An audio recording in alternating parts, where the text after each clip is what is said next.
नारायण नारायण, रोकिए श्री हरि को, अन्यथा अनर्थ हो जाएगा। कैसा अनर्थ देवऋषि नारद?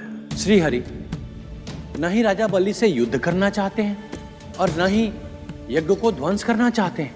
देवर्षि नारद उचित कह रहे हैं, ऐसे कठिन समय में आप ही कुछ कर सकते हैं। देवऋषि नारद के साथ आप भी चिंतित हो गई हैं देवी पार्वती।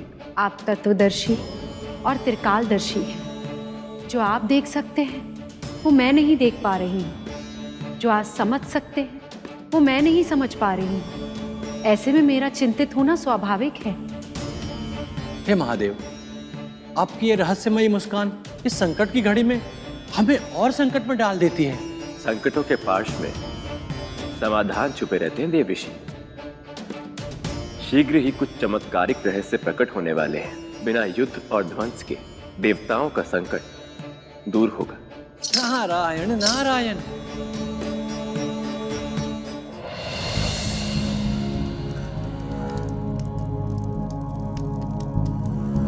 राजन, अब तुम संकल्प लो।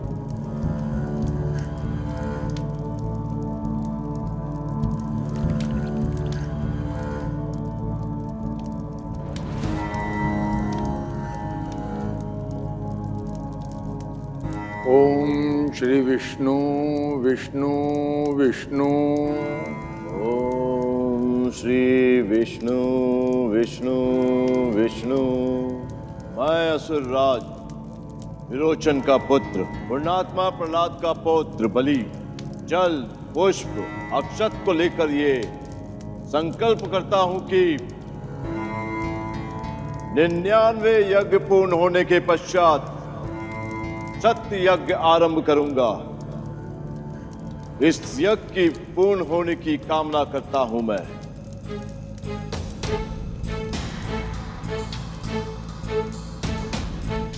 राजन, ये तुम्हारा 100वां अश्वमेध यज्ञ होगा।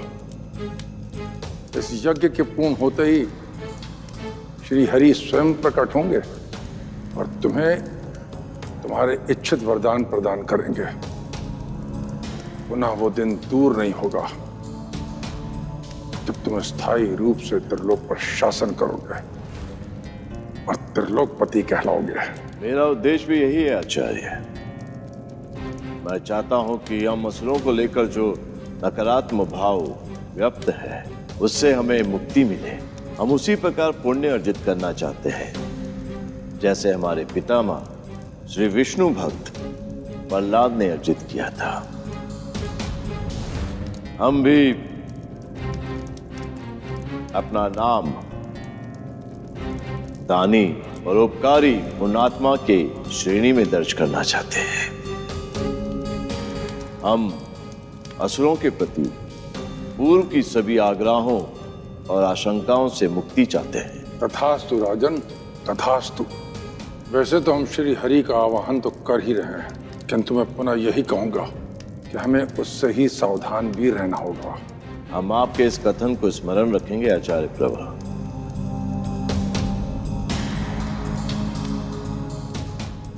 मुझे शीघ्रता करनी होगी देवी। मैं भी आपसे यही आग्रह करूंगी कि आप शीघ्र ही माता अदिति से मिलने जाएं। मैं लौकिक रूप से आपके साथ हूँ देवी, किंतु परलौकिक रूप से मैं माता अदिति के साथ ही हूँ। माता और पुत्र का ये मिलन तीनों लोगों के लिए कल्याणकारी हो प्रभु। हाँ देवी लक्ष्मी, माता अदिति ही पुनः मेरी माता बनेंगी और उनके पुत्र के रूप में मैं समस्त समस्याओं का समाधान करूंगा। मैंने आपसे पहले ही कहा था स्वामी कि यदि माता अदिति ने आपका आवाहन किया है तो इसमें आपकी ही कोई लीला अवश्य होगी। और मैं आपको पुनः स्मरण दिलाना चाहती हूँ कि मुझे असुरों की कूटनीति पर कदापि विश्वास नहीं। किंतु मुझ पर तो आपका विश्वास अवश्य होगा देवी। अवश्य आप पर और भविष्य में लेने वाले आपके प्रत्येक अवतार पर मुझे पूर्ण विश्वास है स्वामी।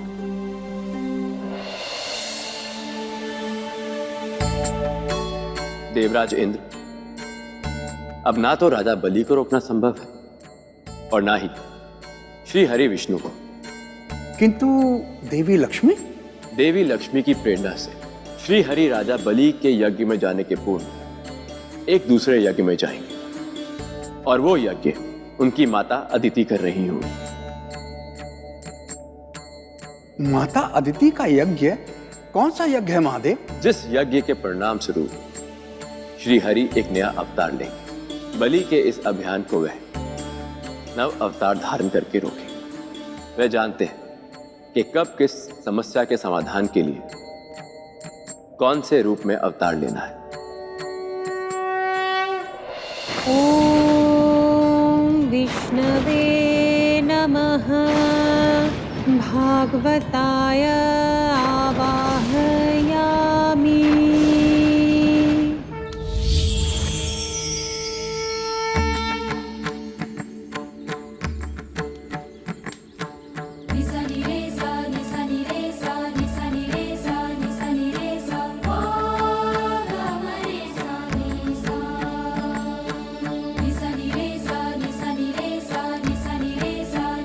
आपके आह्वान पर मैं उपस्थित हूँ माता। आपने जिस कामना के लिए मेरा स्मरण किया है मैं उसे जानता हूँ। तुम सर्वज्ञ हो। देवों पर आने वाले इस संकट से मुक्ति दो। इसीलिए मैं वामन रूप धारण करने जा रहा हूँ माता, और इस अवतार में आप ही मेरी माता होंगी।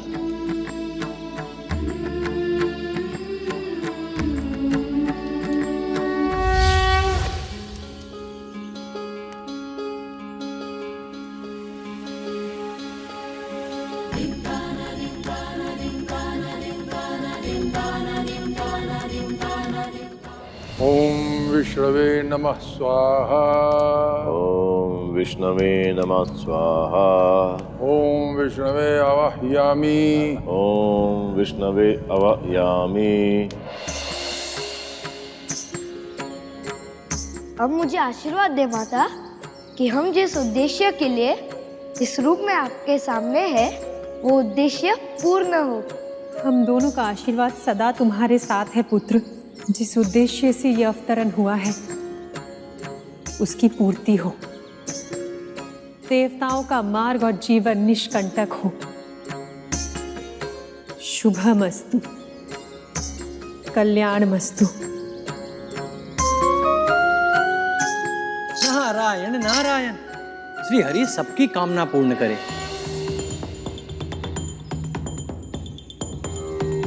आपके वैकुंठ से हमारा लोक अधिक समृद्ध हो गया है श्री हरि। बस एक बार यज्ञ पूर्ण हो जाए और आपका वरदान मिल जाए तो हम त्रिलोकपति बन जाएं। अब तक आप देवताओं की संपूर्ण कामना पूर्ण करते थे, अब हम आपकी और देवताओं की कामना पूर्ण करेंगे। अब मैं जा रहा हूँ देवी। मुझे पातालोक पहुँचने में विलंब नहीं होगा। मैं जानती हूँ प्रभु, और आप अपने उद्देश्य में सफल अवश्य होंगे। आप शीघ्र ही लौट आए, यही मेरी कामना है। मुझे आपके लौट आने की प्रतीक्षा है। देवी लक्ष्मी, मैं तो सदैव आपके साथ हूँ। कहीं भी रहूँ आप सदैव मेरे साथ रहती है। श्री हरि वामन रूप में प्रस्थान कर रहे हैं, तो इसका अर्थ तो ये हुआ ना कि उन्होंने बलि के आवाहन को स्वीकार कर लिया है। आपको कोई संदेह है देवी? अब कोई संदेह नहीं है मुझे। इस बार श्री हरि वरदान देकर नहीं, कपितु बलि से लेकर आएंगे। मैं कुछ समझी नहीं महादेव, भविष्य में क्या होने वाला है? इस रहस्य का उद्घाटन भी स्वयं श्री हरि विष्णु ही करेंगे। हमारे सभी एपिसोड्स देखने के लिए अपने एंड्रॉइड के प्ले स्टोर से या iOS के ऐप स्टोर से हरिओम ऐप तुरंत डाउनलोड करें। सभी एपिसोड्स के सबटाइटल तमिल, तेलुगु और अंग्रेजी भाषाओं में भी उपलब्ध हैं।